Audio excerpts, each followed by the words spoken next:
New documents released by whistleblower Edward Snowden reveal that the U.S. and its allies are attempting to expand their influence in the digital world. To discuss this issue, I'm now joined by Mark Rogers, who's the head of security for the hacker conference DEF CON. Thank you very much for being with us here on RT International. Now, Snowden's new leaks show that the U.S. military is preparing for a new area of battle. Let's call it cyber warfare. Could you tell us in detail how it is planning to combat potential enemies? So I don't think there's anything really that new here. Cyber war is something that has been going on for some time. It's becoming a lot more sophisticated. Traditionally, cyber war was essentially blocking the communications channels of other countries. So if you were preparing to invade someone, you would then flood their networks, flood their telephone systems, flood their data, and cripple their ability to communicate. Now we're talking about a much more sophisticated type of cyber war, where you're infiltrating other countries, you're looking for their spy operations, you're looking for their implants, their little tricks that they've hidden, and you're either trying to subvert them for your own ability, or you're trying to put things in place so that in the event of a conflict, you can hijack all of their stuff, steal information, and gain the upper hand in terms of intelligence and in terms of destroying their communications infrastructure. Well, it's becoming more evident that the U.S. is trying to expand its influence over the internet, over cyberspace. What type of an impact will this have on regular internet users like myself? I think the biggest concerns are ordinary people are likely to become pawns in these games. So one of the most devastating cyber weapons at the moment in terms of flooding is the botnet. And botnets are essentially just millions of compromised ordinary PCs.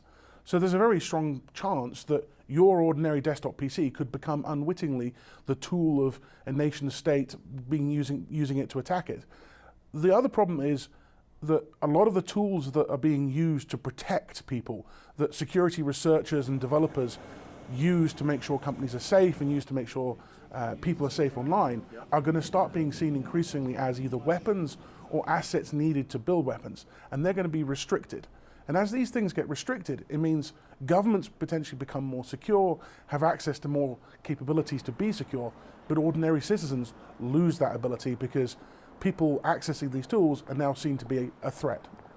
Now, one of the things that has come out in these revelations is that the U.S. military's one of their main goals is conducting cyber warfare by disrupting the enemy's crucial infrastructure, like, roads and highways and what have you.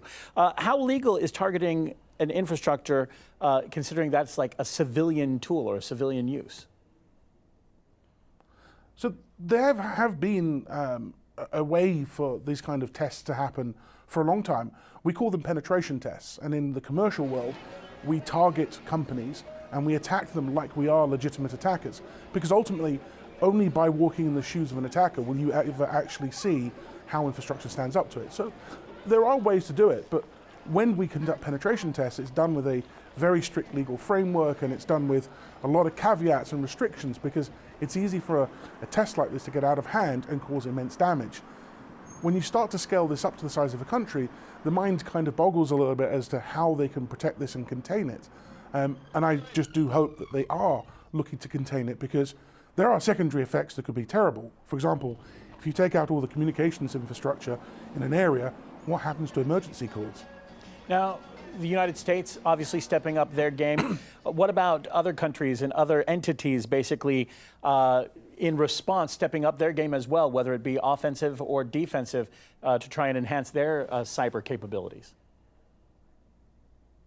I think a lot of countries have been stepping up for quite a while. In fact, I would almost argue to say that the US and the UK are a little bit late to the game, although I have no vision of what they've been doing behind the scenes. It's just that this stuff is becoming public. I've seen a lot of these kind of preparations and certain tests like this happen over the last 10 years. And there are many countries participating in, and many countries building up strong defenses and strong arsenals. All right, Mark Rogers, head of security for DEF CON. Very interesting to hear your thoughts on this. Thanks for being with us here on RT International.